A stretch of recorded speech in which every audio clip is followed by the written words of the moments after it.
release of Captain America Brave New World, it's now time to rank all 7 Captain America films from my least favorite to my favorite.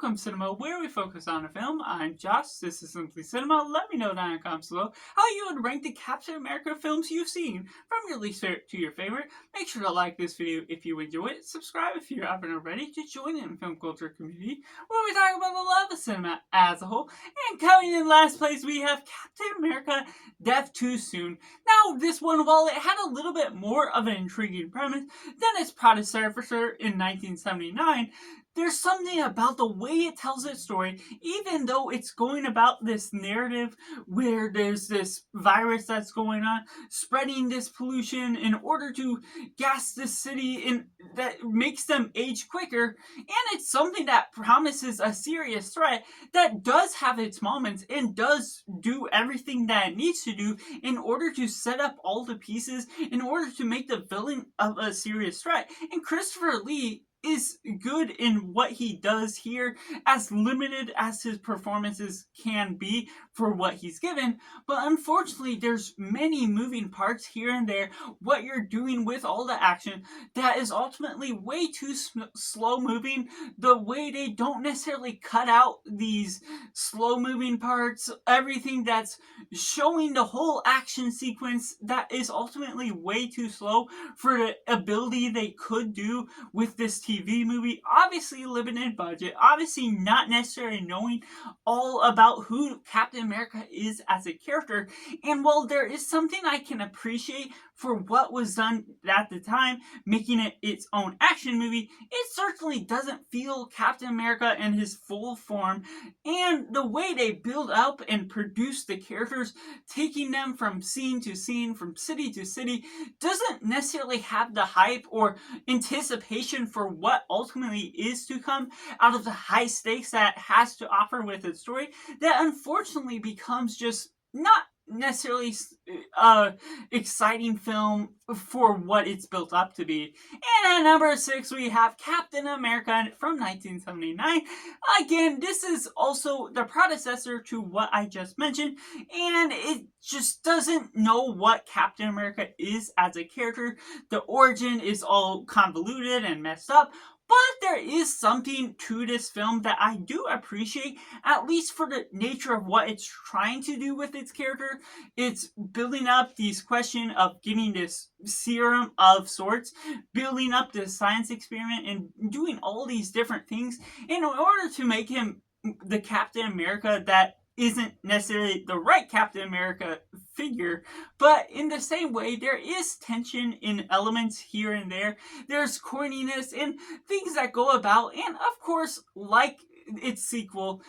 it should be cut down so much tighter in all of the editing and all of the action sequences, what you're all offered, but it still does offer a little bit more to the flair of everything that goes about with its action that makes me appreciate it a little bit more, that I wouldn't defend it for being a Captain America film that doesn't know what it can do, but it's still something that offers a little bit more than, while it is a TV movie, it is its own sort of action movie of sorts.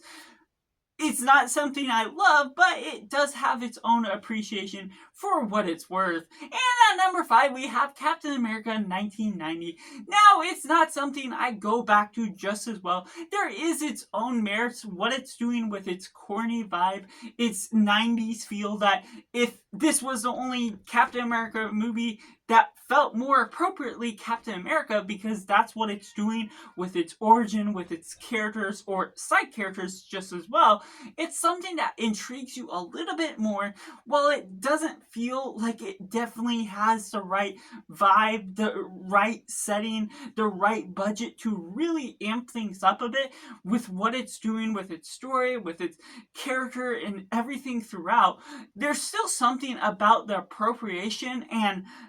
origin to what you're getting out of Captain America. And while Red Skull certainly does not look great with the makeup, it's hard to take seriously what you're just watching on screen as a whole. The corniness and other things that flow on throughout just gets you a little bit more on board with what it has to say. And at number 4, we have Captain America, the First Avenger. Now, this one has never really been fully my thing. I do understand the appreciation for the story. The origin story is great. The final battle is excellent. And the montage in the middle is its own things just as well. But separating the beginning and the third act of this film, it feels like two different parts of what doesn't necessarily fit together throughout this montage. So while it tackles some good subjects, some elements that really make sense for Captain America's story,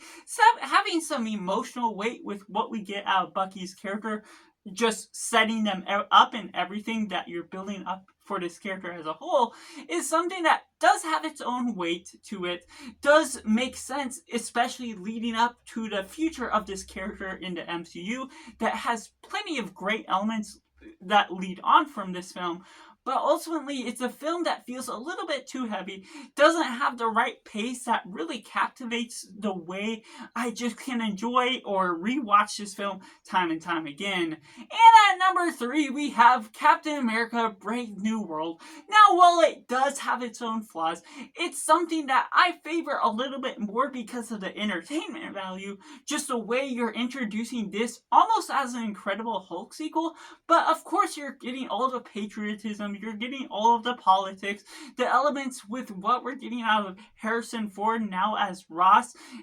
building up that character as the homage and lead up to becoming the Red Hulk into this final battle is something that's really great. And while I do think they could have done a lot more out of the villain for what's all actually going on beyond the scene, I feel he could have been present a lot more in the movie, and I feel that's part of the mess that we're missing out of the story as a whole. But ultimately, there's still something that grabs me, hooks me into what they're going on with the plot, even if it isn't the best, isn't the smoothest. There's characters here and there, the side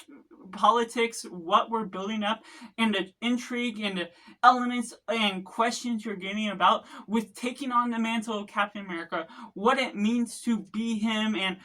the questions of should he have taken the super serum. All of these different elements mean something to the story and feels like it's finally connecting to the MCU, which some of the past films for Phase 5 have been lacking seriously. And at number 2, we have Captain America the Winter Soldier. I haven't been huge and loving this film like everyone else has been calling it best comic movie ever, but for me personally, there's still an appreciation for what it does with the politics, the political agenda, everything that balances in as a great action film from the Russo brothers. Way they bring in Bucky to be sort of a split anti-hero because of everything that's messing with him and the super serum, and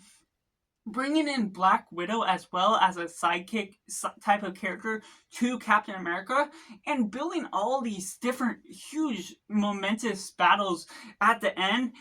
and also including Robert Redford as this secret villain to the plot that's very simple, down to earth, something that's kind of very different to the nature of what you're expecting out of the story. There's great twists here and there. There's great build up to how you're exploring Captain America's character and the way you're exploring Bucky, and the intertwined relationship since their past meeting, since they lost Bucky in the first film to this franchise. So what we ultimately get out of it is excellent for the nature of how you build up a story, but at the same time, it never has had the right pace that really feels like it's quick enough to really hook me into it and love it just as much as some people praise it up to be. Which leads me into number 1. We have Captain America Civil War. Something that has built up so much from beginning of the MCU, taking all of these different character arcs that we know and love, Iron Man versus Captain America, being able to choose a side, being able to understand the motivations. And while there's certain characters here and there where they sort of insert into one side, not necessarily fully fleshing out their motivation, there's still a great amount of action and elements that contrive this story to be something greater than I would have expected it to be, while also introducing two great debuts to the MCU with Black Panther, with Spider-Man, but also intertwining Ant-Man, and really leading up to this with devastating effects to how this leads into the future of the MCU, and also, of course, like I was saying, taking in all the past character arcs of all these different characters and placing them all into one, making everything make sense, and having things and details that just make it so much better upon rewatch, upon understanding the other films to what this has to offer to the other franchise. And so just that and all you're taking out of Captain America's character